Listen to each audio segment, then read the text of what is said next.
Bugun siz bilan Yerning Quyosh atrofida aylanishi mavzusini o'rganamiz. Yer Quyosh sistemasidagi sayyora ekanligini bilamiz. Yer Quyosh atrofini 365 sutka va 6 soatda bir marta to'liq aylanib chiqadi.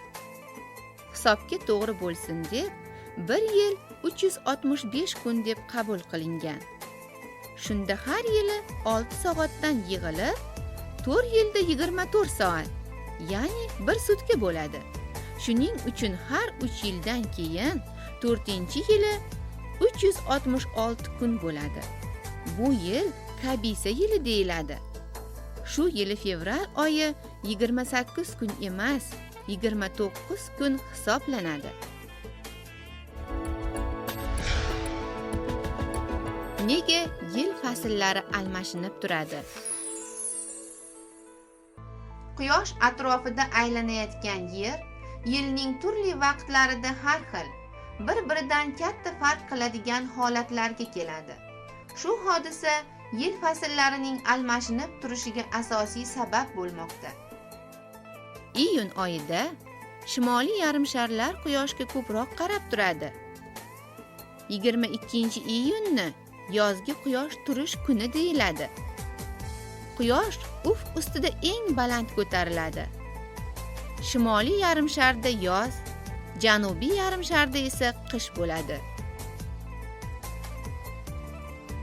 22-dekabrda esa Yer janubiy yarimshari bilan Quyoshga qarab turadi.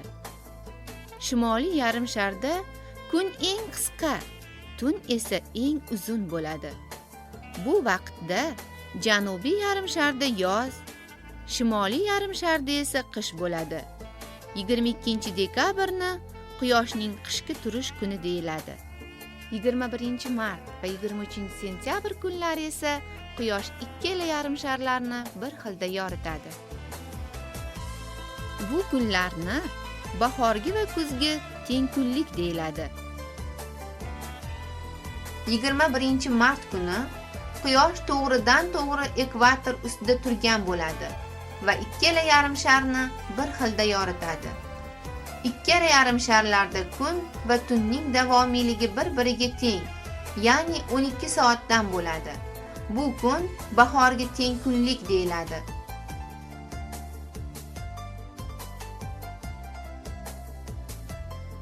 Iyun kuni Quyosh shimoliy yarimsharda ufq ustida eng baland ko'tariladi. Kun eng uzun, tun esa eng qisqa bo'ladi. Bu kun yozgi Quyosh turish kuni deyiladi.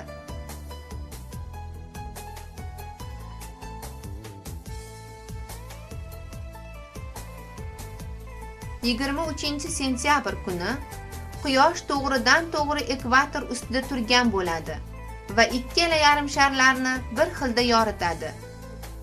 Ikkala yarimsharlarda kun va tunning davomiyligi bir-biriga teng, ya'ni 12 soatdan bo'ladi.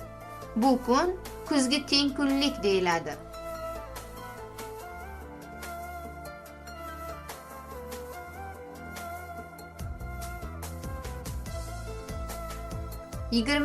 Dekabr kuni Quyosh janubiy yarimsharda ufq ustida eng baland ko'tariladi. Kun eng uzun, tun esa eng qisqa bo'ladi. Bu kun Quyoshning qishki turish kuni deyiladi. Qutbiy doiralar qutb kuni va qutb tuni bo'ladigan joylarning chegarasidir. Shu chegarada yozda 1 sutka qutb kuni va qishda 1 sutka qutb tuni bo'ladi. Qutblarda esa qishda yarim yil tun, yozda yarim yil kunduzi bo'ladi. Tropik chiziqlar, globus, yarimsharlar xaritalarida 23,5 gradus shimoliy va janubiy kengliklardan uzuq chiziqli parallel o'tkazilgan. Bu parallel tropik chiziqlardir. Shimoliy yarimshardagisi shimoliy tropik, janubiy yarimshardagisi janubiy tropik deyiladi. Quyosh yozgi turish kunida Yer yuzini shu kengliklarida tush vaqtida qoq tepa zenitga keladi. Ertasidan boshlab quyoshning ufqdan balandligi asta pasaya boshlaydi. Janubiy va shimoliy tropik chiziqlari oralig'ida bir yilda quyosh 2 marta qoq tepaga keladi. Shimoliy tropikdan shimolda, janubiy tropikdan janubda esa quyosh hech qachon qoq tepa zenitga kelmaydi. Yerning issiqlik mintaqalari. Quyoshdan keladigan issiqlik va yorug'lik yer yuzida bir xilda taqsimlanmaydi. Ekvatorning ikki yonida shimoliy va janubiy tropiklargacha bo'lgan joylarga eng ko'p issiqlik va yorug'lik keladi. Bu yerlarda quyosh ufqdan baland ko'tarilib, yil bo'yi quruqlik va okeanlarni qattiq isitadi. Bu joylar yerning issiq tropik mintaqasidir. Tropik chiziqlar bilan qutbiy doiralar oralig'i quyoshdan kamroq yorug'lik va issiqlik oladi. Bu yerlar mo'tadil, o'rtacha mintaqalardir. Qutbiy doiralardan qutblargacha bo'lgan joylarga quyoshdan yanada kam yorug'lik va issiqlik yetib keladi. Bu yerlar qutbiy sovuq mintaqalar deb ataladi. Bugun biz siz bilan Kabisa yili to'g'risida quyosh turish kuni, bahorgi va kuzgi teng kunlik, qutbiy doiralar, tropik chiziqlar, yerning issiqlik mintaqalari to'g'risida bilib oldik. Shuning bilan bugungi darsimiz tugadi.